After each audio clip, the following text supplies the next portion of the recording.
የዱባዩ ዱካም ሬስቶራንት ለመላው የእስልምና እምነት ተከታዮች በሙሉ መልካም የኢድ አልአድሃ በዓል እንዲሆንላችሁ ይመኛል። የዱባዩ ዱካም ሬስቶራንት የዱባይ ጉዞአችንን ከቤት ወደ ቤት የሚያደርግ ማለፊያ መገናኛችን ነው። የቤታችን አውድ፣ የመስተንግዷችን ቅልጥፍናና ፈገግታ፣ የቁርጡ የጮማና የብሩንዶ የጥርሱና የወጡ ብቻ ሳይሆን ከንጹሕ ማር የሚጣለው ብርዝ ጠጃችንን ያክል ስሜት የሚያረካ በደስታ የሚያመረቃ ጥዑም ነው። የዱባዩ ዱካም ሬስቶራንት ጥዑም ነው። የራሱ የሆነ በቂ የመኪና ማቆሚያ ያለው የተንጣለለ ግቢ ውስጥ የሚገኝ በልዩ ቪአይፒ ክፍሎቹ ጭምር በሚያስተናግደው ዱካም ቤተሰቦች፣ ባልንጀሮች፣ ባልደረቦች፣ ወዳጆች ደስታችሁን አሳልፉ ይላቸዋል። ኑ እንገናኝ፣ እንመገብ፣ እንጫወት፣ እንዝናና ይላቸዋል። አዳዲስ ግንኙነቶች ይመሠረታሉ። ዱካም ሬስቶራንት አድራሻው ቁጥር 1 አልበረሃ፣ ቁጥር 2 አቡሄል ከሴንቸሪ ሞል ፊት ለፊት። መልካም የኢድ አልአድሃ ባህል ይሁንላችሁ። ኢድ ሙባረክ። የዱባዩ ዱካም ሬስቶራንት። ይህ አዋዜ ልዩ ሰበር ነው። የራሽያው ፕሬዝደንት ቭላዲሚር ፑቲን ዩክሬን በራሽያ ይዞታ ስር በምትገኘው ሉሃንስክ ውስጥ አደረሰችና ቢያንስ 18 ሰዎች ገደለች ላሉበት የኮሌጅ መኝታ ክፍሎች ጥቃት ጦራቸው ምላሽ እንዲሰጥ ማዘዛቸውን አስታወቁ። ዛሬ ፑቲን ትናንት ዓርብ ሉሃንስክ ስታሮቢሊስክ ከተማ ውስጥ የዩክሬን ሰው አልቦች ያደረሱትን ጥቃት ሽብር ብለውታል። ፑቲን አክለው እንደገለጹት 18 ሰዎች ወዲያውኑ ለተገደሉበትና ገና 3 ተጨማሪ ሰዎች ፍርስራሽ ውስጥ እንደሚገኙ የታመነበትን የዚህን የዩክሬን ጥቃት መከላከያ ሚኒስቴራቸው ቀጪ የሚለውን የበቀል ዕቅድ እንዲያቀርብላቸው ጠይቀዋል።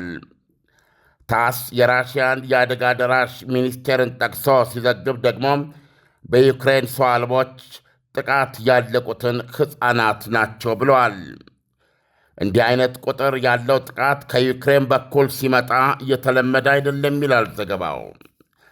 የዩክሬን ጦር የፑቲንን መግለጫ አስተባብሎ እውነቱን ለመበረዝ ወይም እውነቱን ለማጣመም የተሰጠ መግለጫ ሲል ካጣጣለው በኋላ የተመታው ወታደራዊ ቅጥርና ለወታደራዊ ዓላማ የሚሠራ ተቋም ነው ብለዋል። የዩክሬን ጦር አክሎ እንደገለጸው እየተመታ ያለው የራሽያ ይዞታ ይሄ ብቻ አይደለም፣ ምርጡ ሩቢኮን ማዕከልም ተመቷል ብሏል። እንደ ዩክሬን ጦር መግለጫ ከሆነ ምርጡ ሩቢኮን የራሽያ ሰው አልባ ቴክኖሎጂና ኢላማ መችነትን በሚገባ እየተመራመረ ያራመደውና የፈበረከው የተራቀቁ ሰው አልባ ቴክኖሎጂዎች ማዕከል ነው ብለዋል። የተመሠረተውም በ2024 ዓ ም ነው በፈረንጅ። ዩክሬን እንደምትለው ባለፈው ሮብ ምሽት በኃይል በተያዘች ግዛት ውስጥ ስኒታር የምትባል ከተማ ውስጥ የራሽያ ሰው አልባዎች የፓይለት ማሰልጠኛ ካምፕ በሰው አልባ ደብድባ ቢያንስ 65 እጩ መኮንኖችና አንድ አሰልጣኛቸው ተገድለዋል ብላለች። እንዲህ የገዘፈ ቁጥር ያላቸው ሩሲያውያን በዩክሬን ሰው አልባ ጥቃት ሲፈጁ አዲስና ያልተለመደ ነው።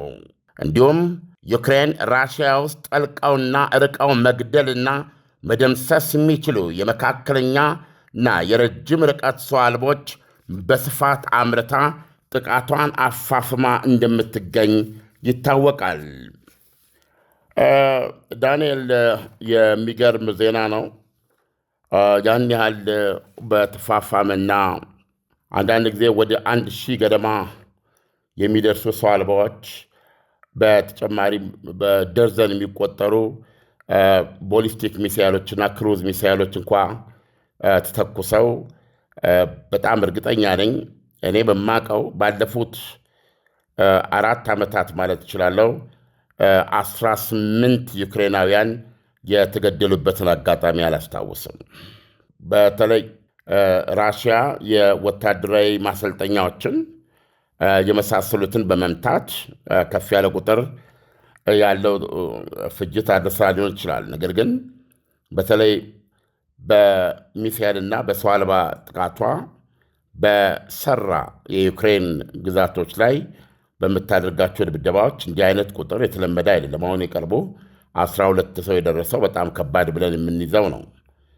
አሁን እንደሰማው እንግዲህ ሮብ ምሽት ሐሙስ እና አርብን ይዘህ ዜናው ላይ ዘልየው እንዳይሆን እንጂ የተገደሉት ዛሬ ለምሳሌ ማለት አርብ ዕለት 18 ሰዎች፣ ሐሙስ ዕለት ኬርሶን ውስጥ በተባለው 100 ሞተዋል ወይም ቆስለዋል የሚል ነው።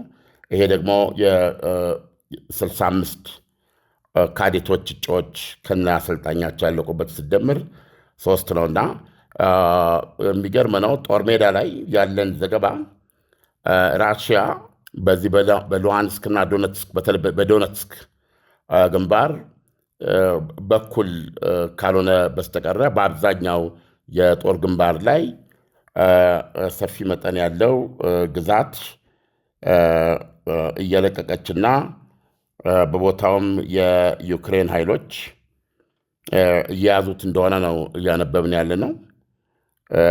ብዙ ግዛቶች አስመልሷል። ምንም እንኳ 20 በመቶ የዩክሬን ግዛት በራሽያ እጅ ነው ቢባልም ራሽያ በእነዚህ በተለያዩ ግንባሮች ዛፖሪጂያን ይዘ ኬርሶን፣ እንደገና እዚህ በማዕከላዊ ግዛቶች እነዚህ ተደምሮ ብዙ ቦታ የያዘቻቸውና እንደውም አንዳንድ ጊዜ የነገር 21%፣ 22%፣ 25% አይገባም ወይ ብለን የምናሰላስላቸው መሬቶች ነበሩ። በካሬ ኪሎ ሜትር ሰፊ ቁጥር ያለው ግዛት ዩክሬን በተለይ ከዚህ የኢራን ጦርነት መጀመር ጋር እንዳስመለሰች ዘገባዎች እናነብ ነበረ። ስለዚህ አሁን ደግሞ ኢቭን ኢላማዎችን እንግዲህ የሰማቸውን አይነቶች የድሮን መስሪያ የድሮን ቴክኖሎጂ ማዕከል እንደገና የፓይለቶች ማሰልጠኛን ከዚህ ባለፈ ደግሞ በተለይ የራሽያን የነዳጅ ዘይት ማጣሪያዎች በጣም ከፍተኛ ጉዳት የምታደርሰው በዚህ ረገድ አልፎ ደግሞ ባለፈው እንደምታውቀው ከዚህ ከራሽያ የሁለተኛ ዓለም ጦርነት አሸናፊነት ክብረ በዓል 2-3 ቀን ጠጋ ብሎ ወደዚህ ሞስኮ አካባቢ ላይ ከባድ ጥቃት ሰንዝራ 4 ራሽያውያን መገደላቸው እነዚህ ስደምር ባልተገመተና ባልተጠበቀ ሁኔታ ዩክሬን አንጻራዊ የበላይነት እያዘች መጣች ይመስለው። ዳንኤል ዓለም ዩክሬን ራሽያ ላይ እያደረሰች ያለው የአሁኑ ጥቃት ከዚህ በፊቱ አንጻር ሲታይ የአሁኑ በውድመትም ሆነ በተራቀቀ የመሳሪያ አጠቃቀምም ቢሆን እጅግ ከፍ ያለ ነው ማለት ይቻላል ወይ? በተለይ በዚህ በሰው አልባ ቴክኖሎጂ ያን በጦርነቱ ጊዜ ታስታውስ እንደሆነ ዋነኛው ከምዕራባውያን ጋር ከኔቶ ጋር የነበረው ሰጣ ገባ የተመሰረተው የኔቶ ሚሳኤሎች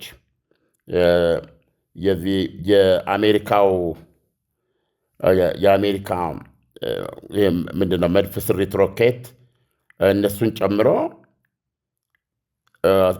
7 ኪሎ ሜትር የሚመታ 300 ኪሎ ሜትር የሚመታ የራሽያ ማነው የፈረንሳይና የእንግሊዝ ከጦር ጀት ላይ የሚተኮስ እንዲሁም ደግሞ የአሜሪካ 300 ኪሎ ሜትር አታካም የሚመታው አታካም እነዚህ ነበሩ የሚያወዛግቡት። ምክንያቱም ከዩክሬን ድንበር በወፍ በረር 300 ኪሎ ሜትር ድረስ የራሽያ ግዛት ውስጥ ገብተው ለምሳሌ አታካም ከድንበር አካባቢ ከተኮስከው በወፍ በረር ባለው ርቀት ሞስኮን መምታት ይችላል። እነዚህ ነበሩ ትልቁ ክርክር እና ትልቅ ቀይ መስመሬ ነው በማለት ራሽያ ስታስታውቅ የቆየችው። አሁን ግን የዩክሬን የሰው አልባ ቴክኖሎጂ በየጊዜው እየዘመነ መምጣት 1000 ኪሎ ሜትር እና ከ1000 ኪሎ ሜትር በላይ ጭምር ራሽያ ውስጥ ገብተው የሚፈልገውን ጥቃት የሚያደርሱ ሰው አልቦች ነው እያመረተች ያለችው። ሞስኮንም ከፍተኛ ቀውስ ውስጥ አየር ማረፊያዎችን፣ የነዳጅ ማጣሪያዎችን፣ የኬሚካል ማምረቻዎችን የመሳሰሉትን በከፋ ሁኔታ እየደበደበች ያለችው በእነዚህ በመካከለኛና በረጅም ርቀት የሰው አልቦቿ ናቸው። በዚህ ቴክኖሎጂ በጣም ከሜዳው የተነሳ በኢራን እስራኤል አሜሪካ ጦርነት እንደምታውቀው ነው እንጂ ገና እየተካሄደ ያለና የሰላጡ ሀገሮች ከፍተኛ በላ ነበር የወረደባቸው። ስለዚህ ዘለንስኪ የዚህን የሰው አልባ ችግር እንደፈታ ለዚህ መፍትሄ የሚሆን ባላቸው የጦር ልምድ ከራሽያ ጋር በነበራቸው ይህንን ቴክኖሎጂያቸውን ይዘው የሰው አልባ ማክሸፊያ ቴክኖሎጂ ሰው አልባዎች እንደገና እነዚህን ይዘው አሁን ለጊዜው ማየት ስለሚያስፈልግ ነው እንጂ ከሳውዲ አረቢያ ጋር ከመሳሰሉት ሀገሮች ጋር ስምምነት እየተፈራረሙ ነበረ። ዘለንስኪ ቪክቶሪየስ ሆነው ነው እዛ ላይ የታዩት። ምንም እንኳ የዚህ የኢራን ጦርነት ሩሲያን ዊንድፎል በሚባል ደረጃ ነዳጇን እንድትሸጥ በማዕቀብ የታገደ ነዳጇን በተለይ ደግሞ እነዚህ ሻዶ ፍሊት የሚባሉት ይህ ምንድነው ማዕቀብ ሰባሪ መርከቦች አሉ። አብዛኛው የራሽያ ነዳጅ በእነሱ ላይ ይቀዳና እነዚህ መርከቦች ውሏቸውና አዳራቸው ዓለም አቀፍ ውሃ ላይ ነው እና ስር ከስር ድርድር እየተደረገ በቀጥታ እንግዲህ ቻይናና ህንድ ነው የሚገለብጡት። ሌላ ደግሞ እዛ ውሃው ላይ ግዢ የፈጸመው ሀገር ሌላ ህጋዊ መርከብ አስጠግቶ ከመርከቦቹ ገልብጦ ይሄዳል ማለት ነው። ልክ ራሽያ ሄዱ እንደቀዳ ያክል ማለት ነው።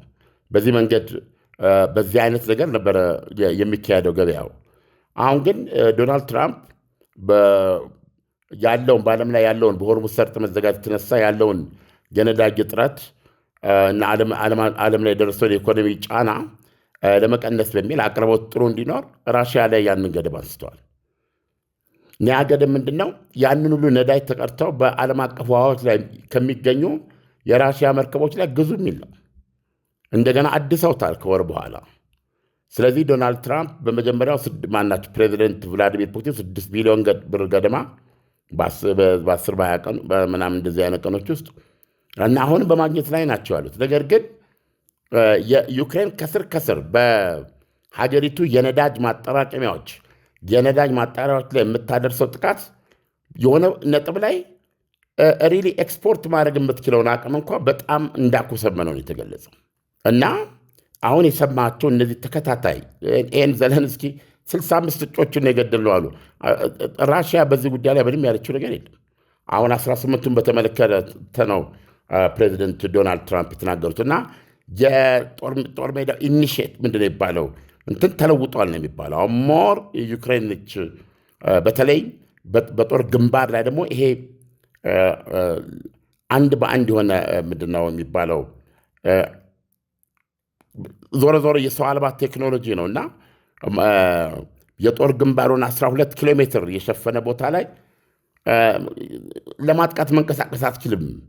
ለእያንዳንዱ ወታደር በነፍስ ወከፍ እነዚህ ትናንሽ ሰው አልቦች በመላክ እልቂት የሚፈጸምበት ቦታ ስለሆነ በጦር ሜዳ ላይም ራሽያ በመክፈል ላይ ያለችው መስዋዕትነት የሚዘገንን ነው የሚሉት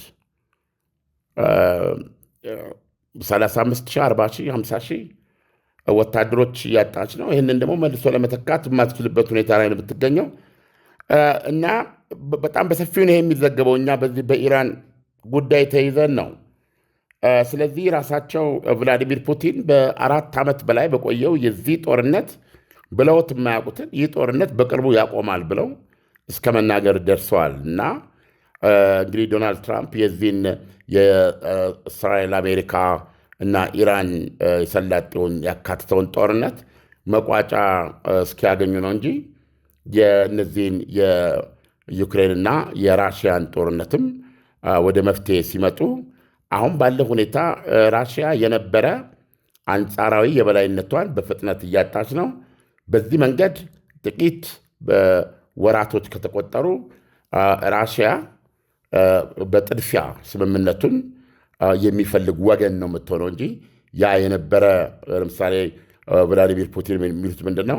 ከተስማማን መልካም፣ ካልተስማማን ግን በጦርነት እንጨርሰዋለን የሚለው ይዞታ ላይ አይደለም አሁን የሚገኙት ነው እየተባለ ያለው። ዳንኤል የዱባዩ ዱካም ሬስቶራንት ለመላው የእስልምና እምነት ተከታዮች በሙሉ መልካም የኢድ አልአድሃ በዓል እንዲሆንላችሁ ይመኛል።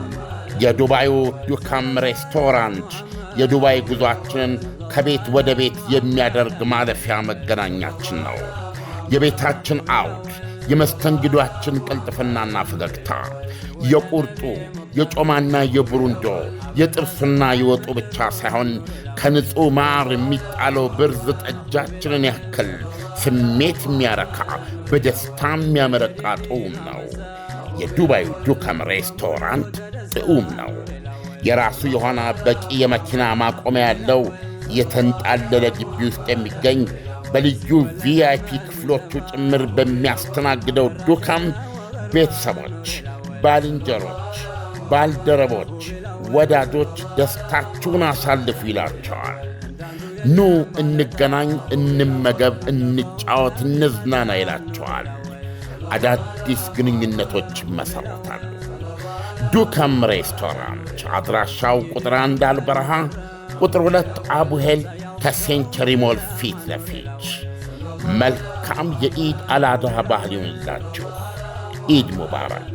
የዱባዩ ዱካም ሬስቶራንት።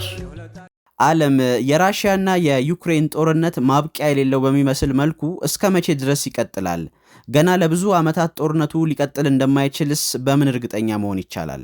አይመስለኝም ዳንኤል። ራሳቸው ቭላዲሚር ፑቲን ናቸው ይህ ጦርነት ያቆማል ያሉት። አሁን የምነግረው እንግዲህ ይኸውልህ ውጊያም ራሱ የድርድር ያህል እልባት እንደሚሰጥ ነው ማመን ያለብን። እና አሁን አክቹዋሊ ጦርነቱ አሰልቺ ደረጃ ላይ ደርሶ ዓለም ግድ የማይልበት ነጥብ ላይ ደርሷል። ይህንን ጨዋታ የሚለውጥ የኒውክሌር መሳሪያ የመሰለ ነገር ካልገባ በስተቀረ አሁን በጦር ሜዳ ባለው ሞራልና ተነሳሽነት አንጻር ሲታይ እንግዲህ ዘገባዎችን የግድ ማመን አለብን። በርካታ ከዚህ በፊት ብዙ ዘገባዎችን የሰጡን ምንጮች ናቸው የሚሰጡት የራሽያ ጦር ሞራሉ ላሽቋል ነው የሚሉት። እና የተከፈለው መስዋዕትነት እየተከፈለ የራሽያ ጦር ምዕራባውያን በንፉቅቅ የሚሉትን እንቅስቃሴውን በመቀጠል በሂደት መሬቶችን እየያዘ መያዙ የማይቀር ነገር ግን የሚይዝበት ሂደት ግን እጅግ አዝጋሚ የኤሊ ጉዞና መስዋዕትነት የሚያስከፍለው ያሉ ነበር የሚያቀርቡት። ያም ሆነው በዚህ ቴምፖ ከቀጠለ ጦርነቱ ዓመት ከምናምን ይፈጅባቸዋል እንጂ ቭላዲሚር ፑቲን በዶኔትስክ በዩክሬን ቁጥጥር ስር የሚገኘውን ከ25 እስከ 30 በመቶ የሚሆን ቀሪ ግዛት መቆጣጠራቸው አይቀርም የሚል ነበር። ግን አሁን ያ ተነሳሽነት የለም፣ ያ ኢምፐሬቲቭ የለም፣ ያ የንፉቅቅ እድልም የለም እና ጦሩ ተሰላይቷል። መሰላቸት ብቻ ሳይሆን እየሞተ ያለውን እየተከፈለ ያለው መስዋዕትነት መጠን ተጨማሪ የሰው ኃይል የመመልመልና የማግኘት የራሽያ እንትንም በዛው መጠን እየተዳከመ ነው። ኢቨን በከፍተኛ ወታደራዊ ሰዎቻቸው ዘንድ በፕሬዚደንት ቭላዲሚር ፑቲን ላይ እስካሁን ያልተሰሙ ማጉረምረሞች እየተፈጠሩ ነው። ራሽያኖችም ጦርነቱን እጅግ እየሰለቹ ነው።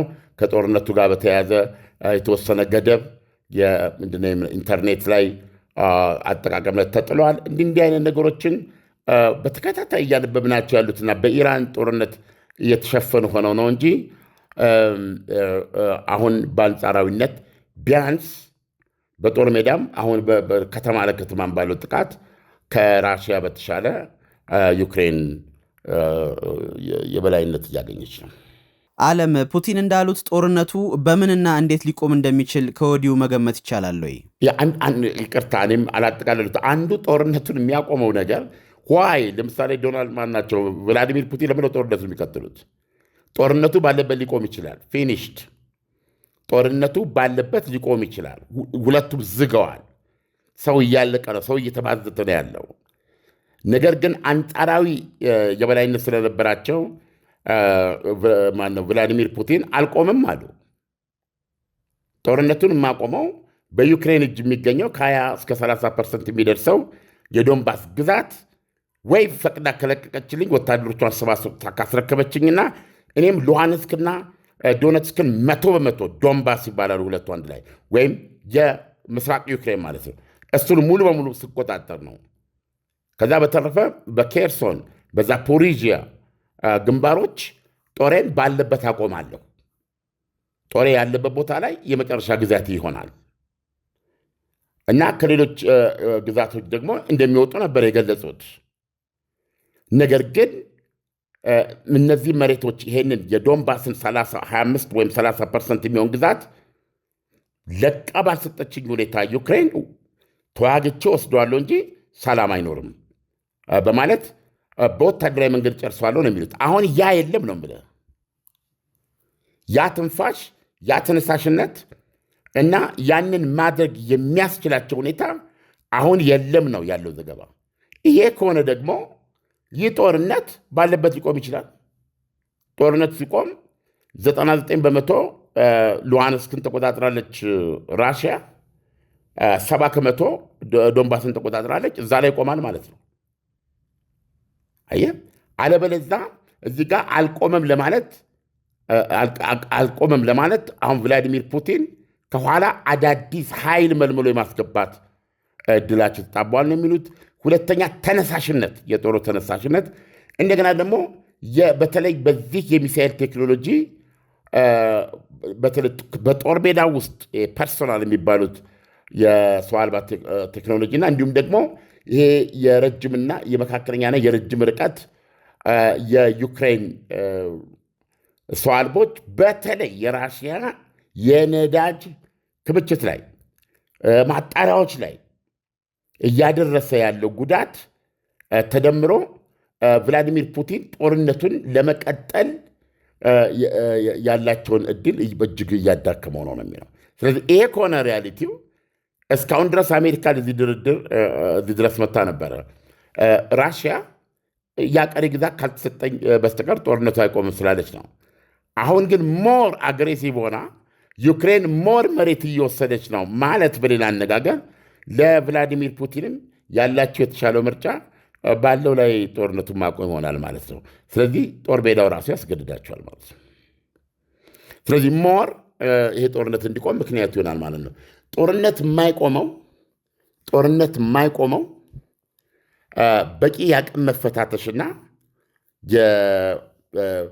ጠላትን በሚገባ ሊረዳ በሚችለው ሁኔታ በገጠምከው ቁጥር ራስህ አስልተህ እዚህ ድረስ ይሄን ሊመታኝ ይችላል፣ ይሄን ያህል ጉዳት ሊያደርስብኝ ይችላል የምትለው ሲሆን ነው። እዛ ደረጃ ሲደረስ ያን ጊዜ ነው ድርድር ቦታ የሚኖረው። ምክንያቱም የጦርነቱ መንገድ አያዋጣም። ገባ? አይነ ስብህ እየጠፋ ነው የሚሄደው ማለት ነው። ኃይለኛ ጠላት ሲገጥምህ አይነ ስብህን ያጠፋል ማለት ነው። አንተም ልታጠፋው ትችላለህ። ነገር ግን በብርቱ በመታው ቁጥር በብርቱ መመለስ የሚችል መሆኑን ስትገነዘብ ያን ጊዜ የሰላም ድርድር ቦታ አለው። ፍጻሜውን በሰላም ድርድር ነው የሚሆነው። እስካሁን በነበረ ሁኔታ ከኔ ኢማጂን በ3 ቀን የምናወራው ሐሙስ፣ ዓርብ፣ ቅዳሜ እኮ ነው የምናወራው። ከዩክሬን አሁን እየተነገረን ያለው እኮ በ165 ካዴት ምን ማለት ነው? እጩ መኮንኖች አሰልጠኛቸው ምን ማለት ነው? 100 አሁን የበቀል ያዘዙበት ፑቲን 18 የተገደሉት። ይሄ በጣም አብሮ እንደ ተቋም የሚጠፋውን ነገር አስበ። ዴሊ በየቀኑ ነው የዩክሬን ጥቃት፣ በየቀኑ ሞስኮን ሩቲንሊ ነው የምትመታው። ሞስኮ እኮ ከዓለማችን ሀያላን ከተሞች አንዱ ነው።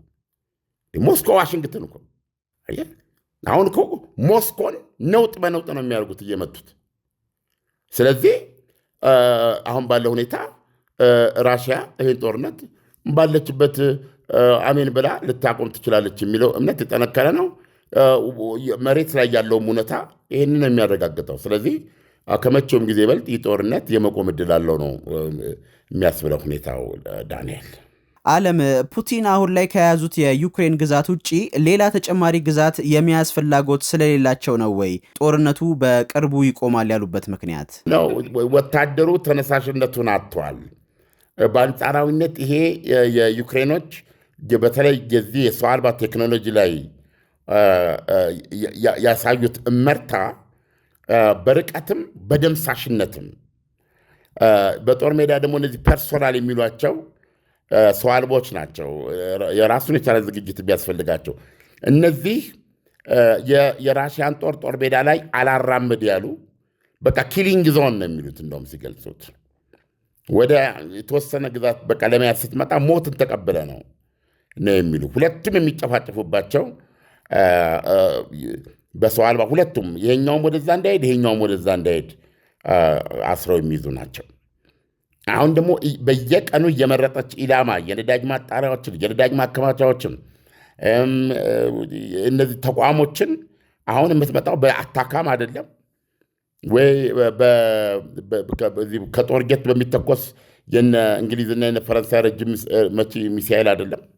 ቤዚካሊ የዩክሬናውያን የውጤት የሆነ የላቀ የሰው አልባ ቴክኖሎጂ ነው ይህን ጉዳት እያመጣ ያለው። ስለዚህ ባለፉት 6 እና 7 ሳምንታት ውስጥ መሬት ላይ ባለው ጦርነትም ሆነ በዚህ በከተማ መጠቃቃት ኢኒሼቲቭ ሀሳብ አፍላቂነቱ አሁን ራሽያን ኦልሞስት በተከላካይነት ደረጃ እያስቀመጣት ስለሆነ ቭላዲሚር ፑቲን ኦፕሽን የላቸውም ነው። አሁን ድርድሩ ሲመጣ ተመልሰው ነው ይህንን ትስጠኝ አለበለዚያ በውጊያ እደመድመዋለሁ የሚሉበት ሁኔታ አይገኙም ነው። ዳንኤል ከዚህ የተለየ ከሆነ በዘገባ ይዘን የምንመልስበት ይሆናል። ዳንኤል ዓለም ለሰጠህን ትንታኔ በጣም አመሰግናለሁ። መልካም አዳር ይሆንልህ። መልካም አዳር። የዱባዩ ዱካም ሬስቶራንት ለመላው የእስልምና እምነት ተከታዮች በሙሉ መልካም የኢድ አልአድሃ በዓል እንዲሆንላችሁ ይመኛል። የዱባዩ ዱካም ሬስቶራንት የዱባይ ጉዟችንን ከቤት ወደ ቤት የሚያደርግ ማለፊያ መገናኛችን ነው። የቤታችን አውድ፣ የመስተንግዷችን ቅልጥፍናና ፈገግታ፣ የቁርጡ የጮማና የብሩንዶ የጥርሱና የወጡ ብቻ ሳይሆን ከንጹሕ ማር የሚጣለው ብርዝ ጠጃችንን ያክል ስሜት የሚያረካ በደስታ የሚያመረቃ ጥዑም ነው። የዱባዩ ዱካም ሬስቶራንት ጥዑም ነው። የራሱ የሆነ በቂ የመኪና ማቆሚያ ያለው የተንጣለለ ግቢ ውስጥ የሚገኝ በልዩ ቪአይፒ ክፍሎቹ ጭምር በሚያስተናግደው ዱካም ቤተሰቦች፣ ባልንጀሮች፣ ባልደረቦች፣ ወዳጆች ደስታችሁን አሳልፉ ይላቸዋል። ኑ እንገናኝ፣ እንመገብ፣ እንጫወት፣ እንዝናና ይላቸዋል። አዳዲስ ግንኙነቶች ይመሠረታሉ። ዱካም ሬስቶራንት አድራሻው ቁጥር 1 አልበረሃ፣ ቁጥር 2 አቡሄል ከሴንቸሪ ሞል ፊት ለፊት። መልካም የኢድ አልአድሃ ባህል ይሁንላችሁ። ኢድ ሙባረክ። የዱባዩ ዱካም ሬስቶራንት